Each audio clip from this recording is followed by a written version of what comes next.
E aí, pessoal, tranquilos? Espero que todo mundo esteja bem. E vamos continuar, né? Bom, no vídeo anterior, minha gente, a gente começou a estudar o movimento renascentista. Eu me ateve, aliás, eu explanei a questão da importância que Leonardo da Vinci vai ter para esse movimento, sua importância. Muitos historiadores da arte falam que ele, sem sombra de dúvida, vai ser o homem máximo do Renascimento italiano, artista, pintor, inventor, enfim, uma mente brilhante por trás desse movimento chamado de Renascimento. Que Leonardo da Vinci ele é conhecido por pouquíssimas obras, ele vai acabar pintando poucas telas. Ele vai projetar, por exemplo, a ideia do chamado planador. A ideia do homem de voar não é nova. Leonardo da Vinci vai acabar concebendo essa ideia da criação de um planador através da observação dos pássaros, mas ele não consegue fazer com que esta máquina voe, né? Uma pena, né? Enfim. Bom, mas ele vai acabar sendo um gênio nato. Talvez ele seja muito famoso pela sua famosa obra Mona Lisa. Como eu falei para vocês, ela está exposta lá no Museu do Louvre, em Paris, na França. Ele também vai pintar um quadro que ele é muito reproduzido. Existem réplicas e mais réplicas do quadro da famosa Última Ceia, que estaria retratado lá a última vez em que Cristo se reúne com seus 12 apóstolos, onde está lá no Novo Testamento que ele faz a revelação que um de vocês vai me trair. E Leonardo da Vinci nessa obra ele tentou captar essa ideia dessa emoção de como teria sido essa cena de acordo com os relatos do Novo Testamento. Ele também vai acabar concebendo uma pintura, aliás, perdão, conhecida como a Virgem dos Rochedos, que representa a Virgem Maria, que de certa forma com o menino Jesus, se eu não me engano. Enfim, ele vai ficar muito conhecido por esses quadros, mas não resta nenhuma dúvida sobre a importância que esse camarada vai possuir sobre, no caso, esse renascimento científico. Falei também sobre a importância que Michelangelo vai ter de pintar, ficar famoso por suas pinturas e esculturas. Ele vai pintar no famoso teto da Capela Sistina, essa obra linda e maravilhosa que é a criação do homem. Obra do ponto de vista anatômico, geométrico, perfeita. Que ele também vai esculpir a famosa obra Pietà, que está lá exposta lá no Museu do Vaticano, se eu não me engano, que mostra a Virgem Maria com Jesus morto em seus braços. Obra essa foi encomendada pelos papas, que vão acabar patrocinando essas obras, esses artistas renascentistas. Enfim, eu falei sobre tudo isso no vídeo anterior. Mas, minha gente, nesse momento eu gostaria de trabalhar com vocês a ideia do humanismo. Não dá para falar em renascimento sem entender, por exemplo, qual foi a proposta humanista. O humanismo está inserido dentro do contexto do renascimento. Essa ideia do humanismo vai simplesmente trabalhar, explorar a capacidade criadora que o ser humano vai ter. É aquela ideia de que o homem está no centro das atenções, está no centro do universo. Se temos talentos, por que não explorar esses talentos? Se temos potencialidades, por que não explorá-las? Essa vai ser a proposta do humanismo. Que esse movimento, essa parte do humanismo, dessa capacidade de crer, de a crença na razão, em substituição à fé, de certa forma, essa ideia de colocar o homem no centro das atenções, o homem no centro do universo, essa proposta, ela é antropocêntrica, também conhecida como antropocentrismo. Antropo vem de homem, centrismo vem de universo, vem de centro, aliás, perdão, em oposição àquela proposta medieval, que a proposta medieval é simplesmente o teocentrismo, é colocar Deus no centro das atenções, Deus no centro do universo. É aquela coisa, se os seres humanos foram criados à imagem e semelhança, por que não explorar a capacidade desses indivíduos? Não que eles sejam rebeldes, mas que eles agora respondam por seus atos.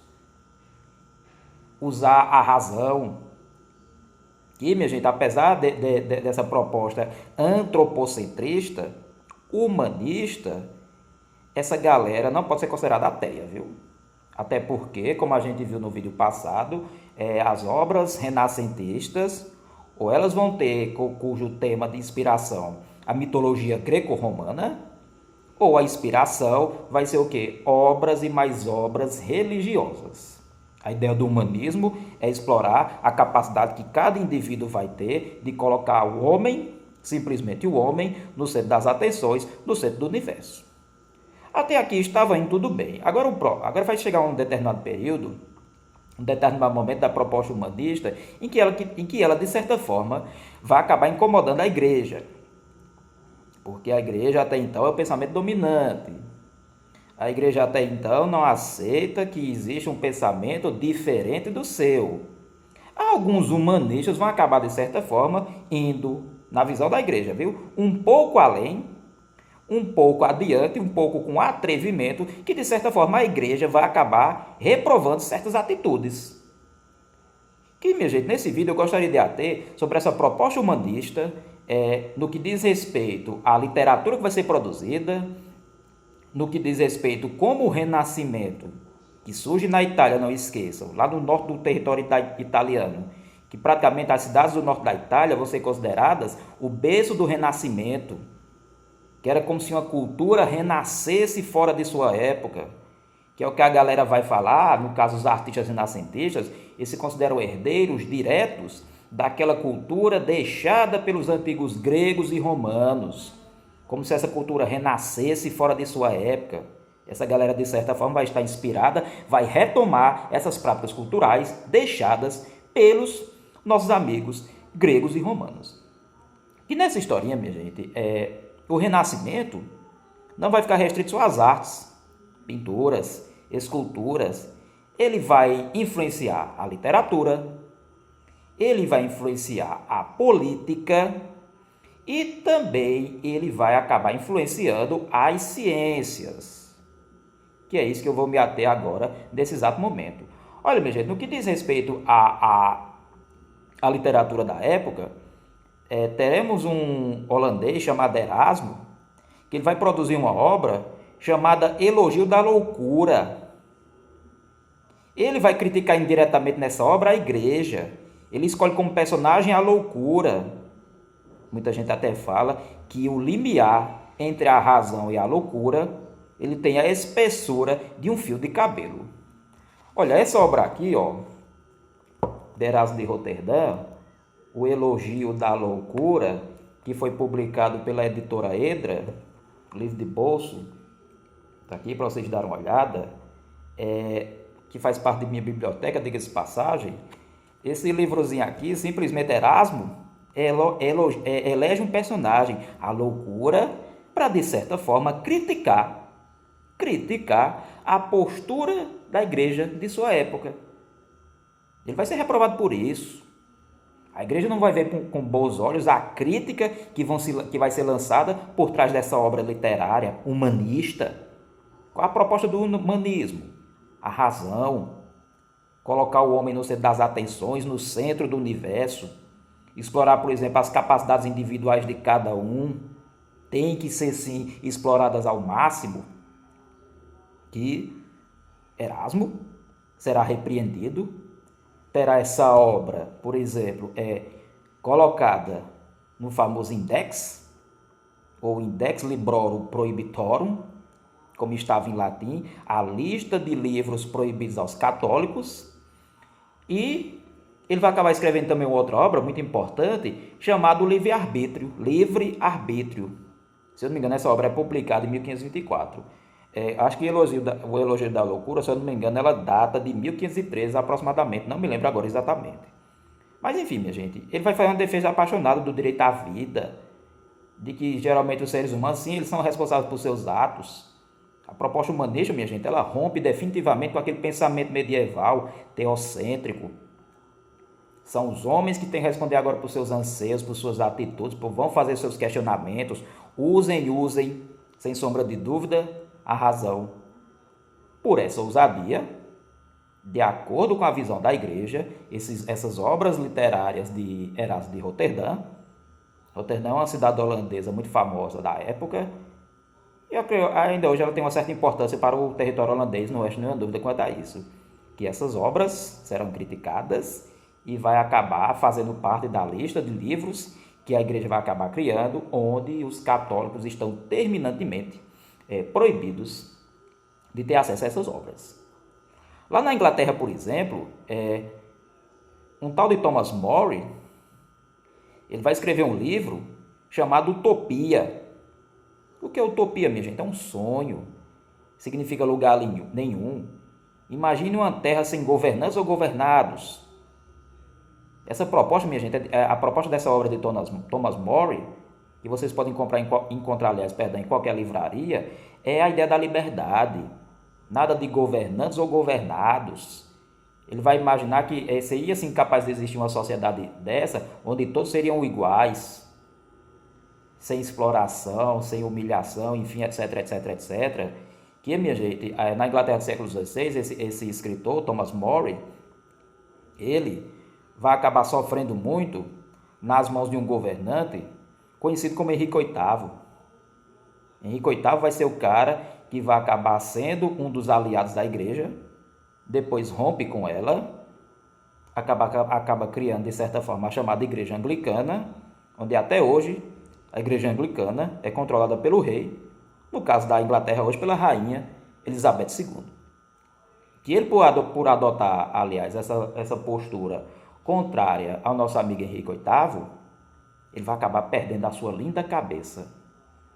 Henrique VIII, que era casado com a Catarina de Aragão, há mais de 20 anos, porque queria um varão, isto é, um herdeiro do sexo masculino, e a sua esposa não conseguia lhe dar esse tão famoso, essa criança, esse menino, ele acaba pedindo o divórcio e acaba se casando com uma jovem da corte chamada Ana Bolena.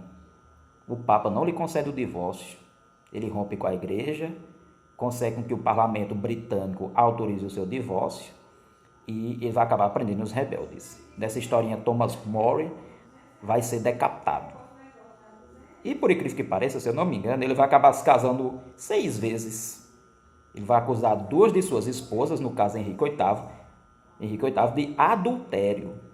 Inclusive, se eu não me engano, Ana Bolena vai ser acusada de adultério e vai perder sua linda cabeça. Bom, no campo político, as ideias humanistas, também vão chegar. Olha, eu vou pegar outro livro aqui que faz parte da minha biblioteca. No caso, esse camarada aqui, Nicolau Maquiavel, escreveu essa obra chamada O Príncipe.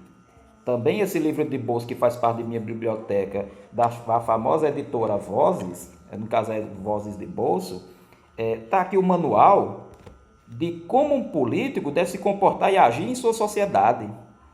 Essa obra literária, que é considerado um marco na história da ciência política moderna, Maquiavel vai acabar escrevendo essa obra, onde ele vai dizer como o governante deve se comportar. Essa obra é dedicada a um famoso Lourenço de Médici. Os Médici, por exemplo, lá em Florença, ou na chamada República Florentina, eles vão ser uma família que vão governar durante muito tempo. Esse manual, Maquiavel vai dar uma receita, digamos, sobre como o governante deve se comportar. Tem uma frase nesse livro que ela é bem interessante. Os fins justificam os meios. O governante deve ser amado ou temido? Uma pessoa deve ser ou não deve ser bajulada? Precisa de aliados. Maquiavel vai acabar dizendo, nessa ideia de amado e temido, ele tem que ter o equilíbrio entre essas duas forças. Ele acaba falando que um governante fraco, ele não sobrevive de forma alguma. Fala que os homens são voláteis, a humanidade. Ele apoia quando tu está, de certa forma, atendendo aos anseios deles. Quando não atende, tchau e bênção. Enfim, é uma obra bem interessante. Quem puder adquirir esse livro também, sem fazer merchan, propaganda, né? Até porque, mas eu recomendo que vocês tenham, né, acesso, pelo menos uma vez na vida, a essa obra. Isso é um manual para a vida, viu, minha gente? Não é só para como se comportar na política, não. É um manual para a vida e Maquiavel vai acabar, de certa forma, dando essa receita sobre como, aliás, um governante deva se comportar. Bom, eu vou agora falar, minha gente, sobre a ciência. No caso da ciência, o Renascimento vai acabar também chegando à ciência. A ciência vai se modernizar. A ciência vai ser influenciada, sim, pelo pensamento renascentista. A Revolução Científica, minha gente, ela de certa forma, ela vai ser muito influenciada pelo movimento renascentista, que no caso, vários astrônomos, cientistas, vão começar a se voltar para os astros e formularem teorias. Uma das mais famosas teorias, que essa vai bater de frente, sim, com o pensamento da igreja, é a famosa teoria heliocêntrica, concebida por um astrônomo polonês chamado de Nicolau Copérnico. Copérnico vai acabar propondo, através do estudo dos astros, dos planetas, que ele vai chegar à seguinte conclusão: de que não é a Terra, o nosso querido planeta Terra, que está no centro das atenções, no centro do universo. O planeta Terra, como os demais planetas que formam o chamado Sistema Solar, giram em torno desse astro. Até porque vocês veem até nas aulas de geografia, de ciências, por exemplo, que está no 6º ano, deve perceber que vocês estudam 2 movimentos, o de rotação e o movimento de translação. Copérnico, ele vai acabar se opondo à teoria geocêntrica. O geocentrismo dizia que a Terra e os demais planetas, inclusive o Sol, giravam em torno da Terra. Era como se a Terra estivesse lá estacionada e os outros planetas e o Sol girassem em torno dela. Por incrível que pareça, ainda tem gente que acredita no geocentrismo. Essa teoria geocêntrica ainda foi formulada lá bem atrás por Aristóteles, que é a chamada teoria aristotélica ptolomaica, que era até então a posição que a igreja defendia, mas Copérnico, através do estudo dos astros, ele vai dizer que a igreja estava enganada. Olha a loucura que ele cometeu, viu? Loucura entre aspas, né? Provar que a igreja estava errada. Ele diz, não, o Sol é que está no centro das atenções. Os demais planetas, inclusive a Terra, giram em torno do Sol. Essa teoria heliocêntrica, também conhecida como heliocentrismo, vai se chocar com as ideias da igreja. A igreja vai se sentir muito incomodada. Que história é essa de que o Sol está parado e a Terra gira em torno dele? A igreja acreditava que o Sol girava em torno da Terra, de que a Terra estava parada e que o Sol e os demais planetas giravam em torno da Terra. Mas Copérnico vai provar que não. Quem somos nós para discordar de Copérnico? Esse grande cientista, influenciado pelo movimento renascentista, ele vai dizer que a Terra e os demais planetas giram em torno do Sol, concebendo a sua clássica teoria heliocêntrica. Suas ideias vão ser publicadas numa obra conhecida como Do Princípio das Esferas Celestes.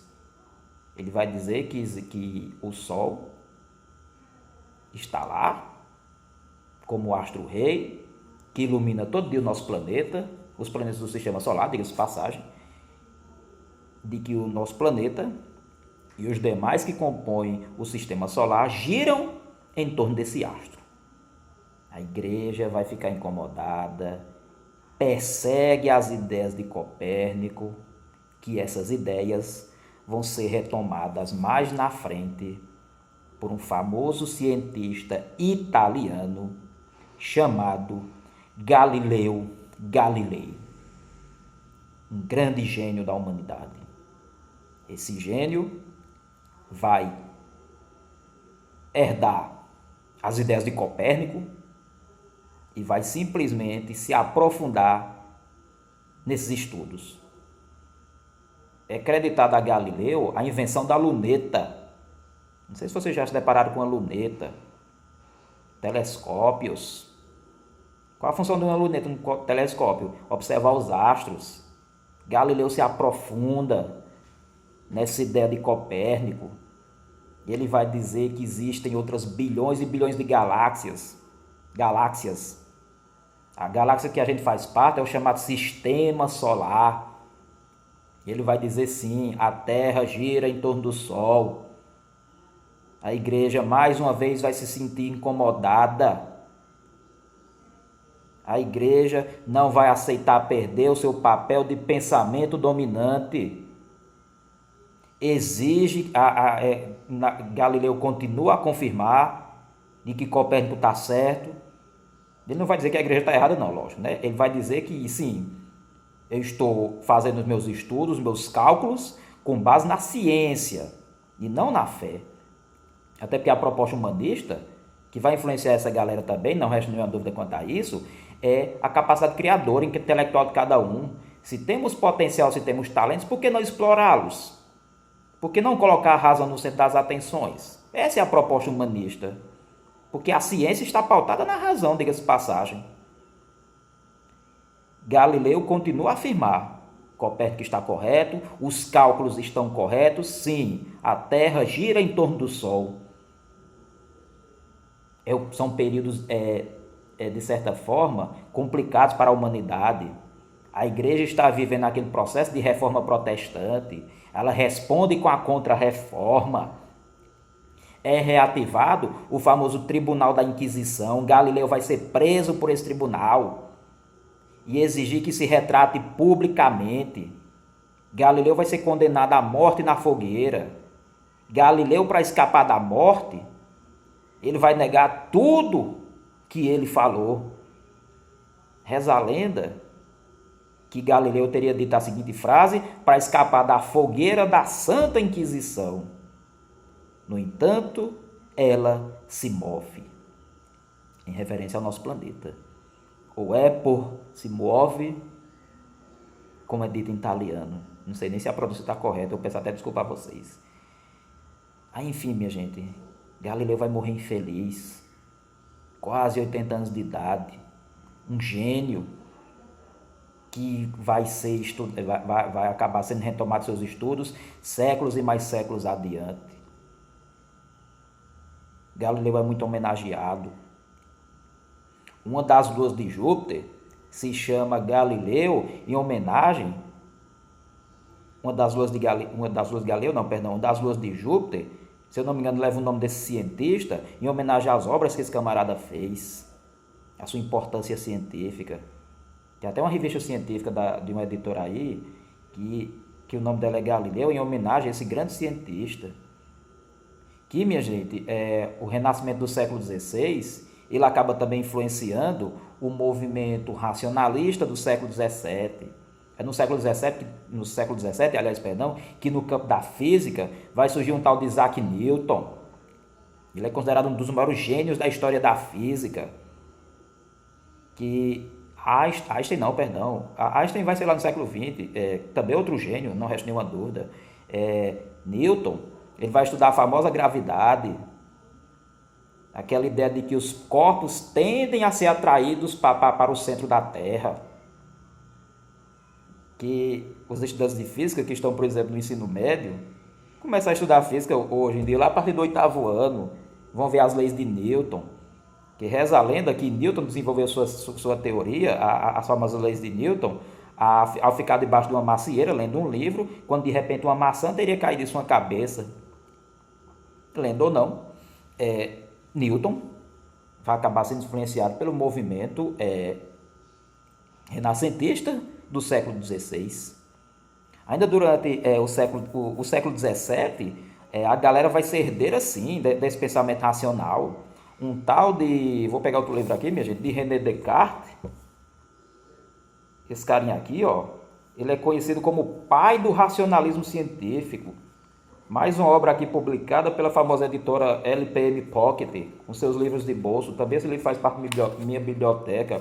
Muito bom. René Descartes, ele é considerado o pai do chamado racionalismo científico, no século XVII, viu? Nessa obra que eu acabei de mostrar para vocês, ele vai acabar concebendo a ideia de que penso, logo existo, e vai lançar as bases do chamado racionalismo moderno.